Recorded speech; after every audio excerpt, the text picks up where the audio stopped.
तैयार करवाने का सही तरीका क्या है। एक वकूआ हो जाता है, वकूआ की बाबत कैसे एफआईआर करवाई जाए, किस बंदे के पास जाया जाए, या सिंपल 15 कब की जाए, कितनी देर लगाई जाए।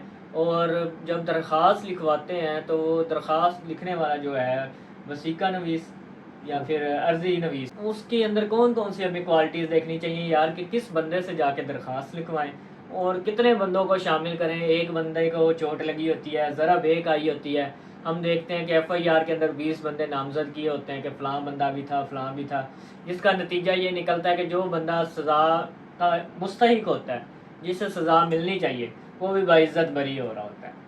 तो बाद में कसूर निकाला जाता है कि कानून ऐसा है, कानून वैसा है, वकील बिक गया है। सबसे आसान काम जो है वकील के ऊपर तोहमत लगाना है कि हम साडा तो वकील बिक गया है।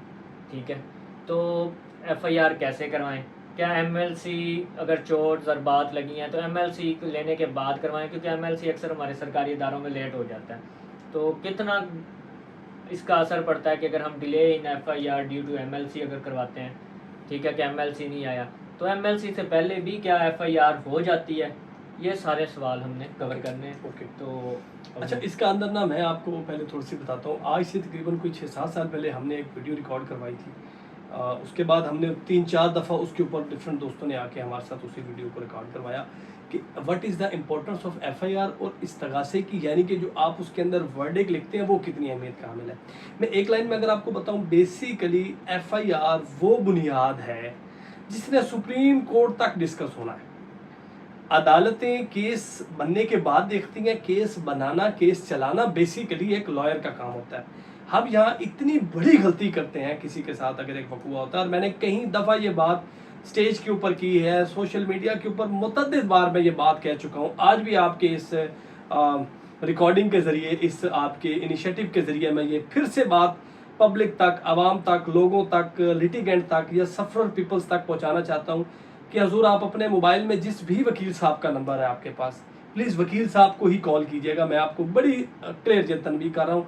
आप किसी एहलकार को करते हैं, पुलिस वाले को करते हैं, वो उस तरह से सोच ही नहीं सकता कि आपके साथ कोई वकूआ हुआ है, आपके मोबाइल में किसी भी हमारे मौजूद वकील साहब का वो नंबर है अर्जेंटली जो आपको अवेलेबल है, वरना फाज साहब का नंबर है, किसी का भी है, आप उन्हें कॉल करें, उन्हें बताएं कि सर मेरी एप्लीकेशन लिखवाएं। और मैं जिम्मेदारी के साथ ऑन कैमरा बात कर रहा हूँ, पहले हम फीस के ऊपर इतनी ज़्यादा डिबेट कर चुके हैं, वाद साहब आपसे कोई डिमांड नहीं करेंगे कि सर मैं आपकी दरखास्त लिखाता हूँ ऑनलाइन फ़ोन पे तो आप मुझे फ़ीस दो।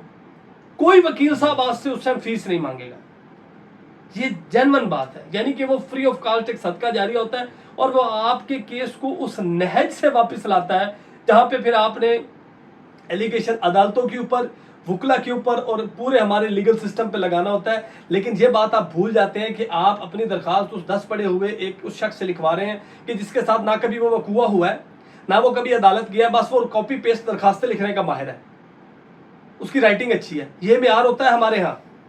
मैं माजरत के साथ इसके ऊपर अगर बात करूँ तो ये बड़ी तल्ख हकायक हैं।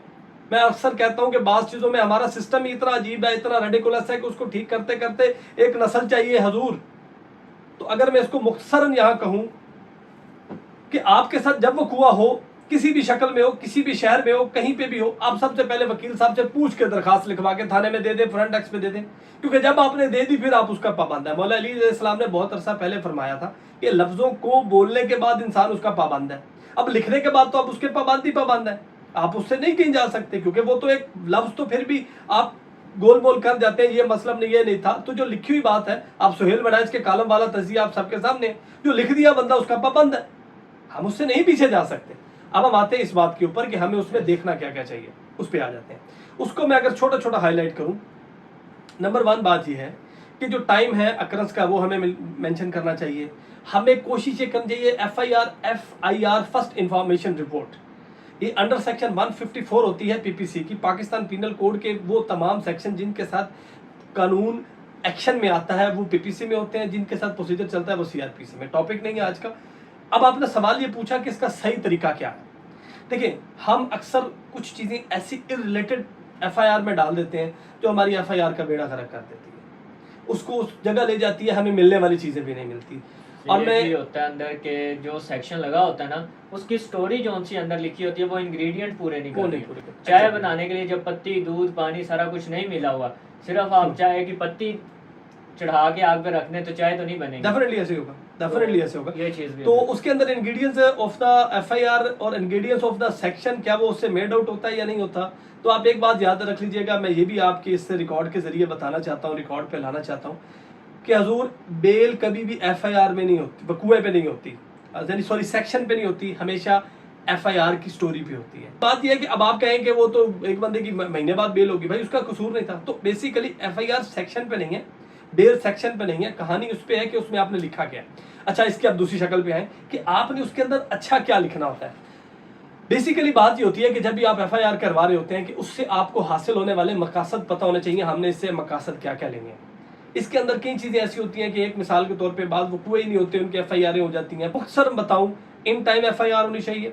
मुस्तगीस को क्या करना चाहिए एफआईआर करवाने के बाद? ठीक है, दरखास्त उन्होंने लिखवा ली, एफआईआर हो गई, और किसी वकील साहब से चेक लाजमी करवाई, चाहे चेक आपने अर्जी लाजमी नफीस से लिखवाएं, करवाई। जिससे मर्जी वकील साहब से चेक चेक लाजमी करवाएं। अच्छा, अब एफआईआर हो गई, अब मुस्तगीस को भी क्या करना चाहिए? और वो इल्ज़ाम मुलजिम जिसके ऊपर इल्ज़ाम लगाया गया है, जिसे एफआईआर के अंदर फंसाया जा रहा है, उसे क्या फौरी तौर पे इकदाम करने? देखिए 497 सेक्शन प्री अरेस्ट बेल का पार्ट 1 पे बताता है कि आपको फौरन जाके फर्स्ट ऑफ ऑल बेल लेनी है, क्योंकि अगर आप ऐसे थाने चले जाएंगे you will behind the bar, जब तक आप अनटिल अनलेस आप इनोसेंट जिसके ऊपर एफआईआर हुई है वो चला जाए वो पहले एफआईआर honestly- की कॉपी लेने। नहीं, नॉट एट ऑल, ऐसा ना करे वो। मैं आपने बिल्कुल अच्छा सवाल रिपीट किया, मैं इसको फिर जरा ब्रीफ पीनी में बताता हूँ।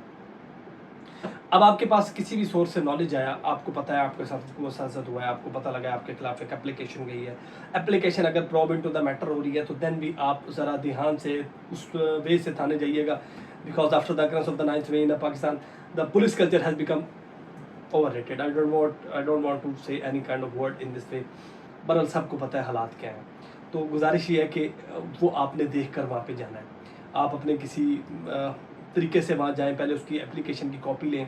एप्लीकेशन की कॉपी लेने के बाद आप अपनी प्रिकॉशनज मुय्यर करें। ये ना हो कि आप पे एफआईआर बाद में हो रही है और आप पहले बिहाइंड द बार पड़े हो, जो हमारे यहाँ एक रिवाज और कस्टम बन चुका है वो इलीगल। सिवाय 54 के कोई पावर नहीं देता। सिप्सा कोड एक सेक्शन है जिसके तहत वो विदाउट वारंट भी अरेस्ट किया जा सकता है, पर वो यहाँ टॉपिक नहीं होता क्योंकि उसको उस एप्लीकेशन की पादाश में थाना बुलाया जाता है। अब गुजारिश ये है हजूर कि एफआईआर अगर आपने करा दी, आप कंप्लेनेंट साइड से, एफआईआर आपने पहले करानी दुरुस्त है, गलत नहीं करा बैठनी। लिखनी स्टोरी वो है कि जिससे कॉग्निजेबल ऑफेंस मेड आउट होता हो, जो लॉ का थीम है, लॉ चाहता क्या है, ये बात तो वकील साहब ही समझेंगे, बता सकते हैं। मैं बता चुका हूं, उसके लिए आपको एक अर्जी नफीस से नहीं मशवरा करना, वकील साहब से, किसी भी वकील साहब से आप अपनी एप्लीकेशन चेक करवा लें, वो फ्री ऑफ कॉस्ट होती है, उसकी कोई चार्जेस नहीं होते। अच्छा, अब उसके बाद दूसरे नंबर पे आ गई बात कि आपने एफआईआर ले ली। आफ्टर एफआईआर के आपका अगला मामला होता है कंप्लेनेंट साइड से अरेस्ट ऑफ द अक्यूज्ड, क्योंकि हमारे यहाँ माइंडसेट ये है कि अगर आपने अपने मुलजमान को गिरफ्तार एक दिन के लिए भी करवा लिया तो आप समझे जंग जीत गए, और नहीं करवा सके तो जंग हार गए। ये बड़ी बदकिस्मती है। आप बिलीव करें कि इस बात का कोई सरोकार नहीं है। अगर कोई बंदा अरेस्ट हो गया है, हाँ ठीक है, उसके सोशल डैमेजेस बहुत ज़्यादा होते हैं, तो हमारा टॉपिक नहीं है, मैं लीगल पॉइंट ऑफ व्यू से बताता हूँ। उसने अगर वो अरेस्ट है तो फिर उसने एफआईआर को सरकारी खर्चे पे आके फेस करना है, उसका ट्रायल फेस करना है, सरकारी खर्चा, आना जाना सब, पुलिस का खाना पीना सब जेल में। अगर वो उस पर नहीं अरेस्ट होता तो फिर डेफिनेटली उसने अपने खर्चे पे आके उस सारी की स्टोरी फेस करनी, यानी कि दोनों सूरतों में 342 की स्टेटमेंट और फाइनल आर्गूमेंट्स तक उसको उसके साथ साथ चलना ही है। तो अब अगली बात आ गई कि एक्यूज को क्या करना है। एक्यूज फौरन आकर अपनी प्रीवियस बेल करवाता है। प्रीवियस बेल करवाने के बाद जैसे ही उसकी प्रीवियस बेल मिल जाती है, अदालत उसको ये मौका देती है कि आप आईओ के पास जाके, जो आपका इन्वेस्टिगेशन ऑफिसर है, उसके पास आप 161 की स्टेटमेंट जो कंप्लेंटेड की on the day of register of FIR और अक्रस पे पहुंचने के बाद रिकॉर्ड हुई है, उसको काउंटर करने के लिए कुछ अपना मौकफ लिखवाना चाहते हो, कुछ बताना चाहते हो, अपने आप को इनोसेंट डिक्लेयर करवाना चाहते हो, तो आप वहां पे एक पहला बैरियर, पहली आपका, यानी कि आपकी एफआईआर का पहला जज, पहला निगहबान आपका आईओ होता है। उसके बाद भी आपके पास पूरी स्टेजेस है, वो हमारा टॉपिक नहीं है कि अगर आईओ गुनाहगार कर देता है या बेगुनाह कर देता तो फिर उस पर हम फिर रिकॉर्ड बनाएंगे।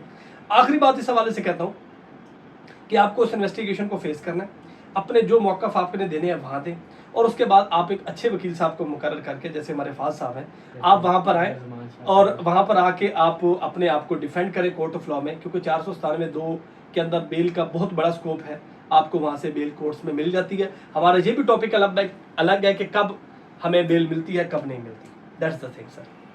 मतलब अगर हम इसे कंक्लूड करें तो आप कहना चाहते हैं कि मुस्तगीस जो है, जैसे ही वो एफआईआर करवा ले اپنے 161 کے بیان درج کروانے سے پہلے وہ اپنے وکیل صاحب سے رابطہ کرے، اس سے کنسلٹ کرے کہ کون کون سی باتیں اسے اس کے اندر کرنی ہیں بیانوں میں Exactly. اور کون سی نہیں کرنی، کیونکہ اکثر ایسا ہوتا ہے ہم دیکھتے ہیں کہ 161 کے بیانوں کے اندر انہوں نے وہ باتیں کر دی ہوتی ہیں مستقل مقدمہ نے اور گواہان نے، جو ان کے گلے پڑ جاتی ہیں اور وہی بریت کا سبب بنتی ہیں ملزم کے.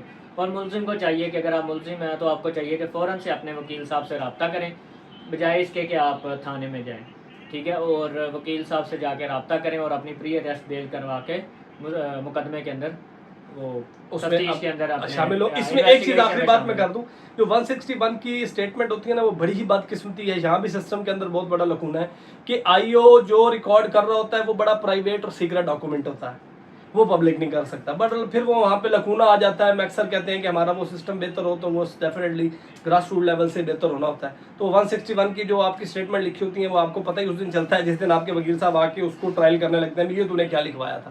تو یہ بڑی انفارچونیٹ ہے. بہت ایک اہم سوال ذہن میں آیا کہ جو پولیس والے تفتیش کے اندر آپ کو بے گناہ کر دیتے ہیں کہ یہ بے گناہ ہے، اس کی کیا لیگل ورتھ ہے؟ ہم لوگوں کو دیکھتے ہیں یار ایسے تو پولیس والے کو بے گناہ لکھا دیا، اس کی لیگل ورتھ کیا ہے؟ اس کے کیس کے اوپر کتنا فرق پڑ جاتا ہے؟ بہت اچھا سوال کیا. یہ پورا ایک ٹاپک ہے، پورا انالیسس ہے. ایسے ہی اس کے بعد نا بیسیکلی پریسائز کر کے میں ایک لائن میں اگر بتاتا ہوں، اس کا اثر بہت جگہ ہوتا بھی ہے، لیکن مستغیث نے اس کی ریمیڈیز اویلیبل ہوتی ہیں، اس کے اوپر جا کے اپروچ کرنا ہوتا ہے. ایگزامپل دیٹ آپ کی آئی او کوئی آخری عدالت ملزم کی طرف سے بات کر رہے ہوتے ہیں کہ بھی اگر ملزم کے اوپر اس کا کیا، اگر اسے گناہ گار لکھ دیا آئی او نے، کیا اس کے اوپر عدالت کہہ دے کہ نہیں بھی آئی او نے اسے گناہ گار لکھ دیا تو سزا دے دو، یہ گناہ گار ہو؟ یہ ون آف دا وائپن ہے نا، آل نہیں ہے. ایگزامپل دیٹ اس کی لیگل ورتھ کیا اگر اس نے میں کرتا ہوں اگر اس کی آپ ٹوٹل 100 نمبرز کسی چیز کے لگاتے ہیں تو اس کے 10% مارکس ہیں.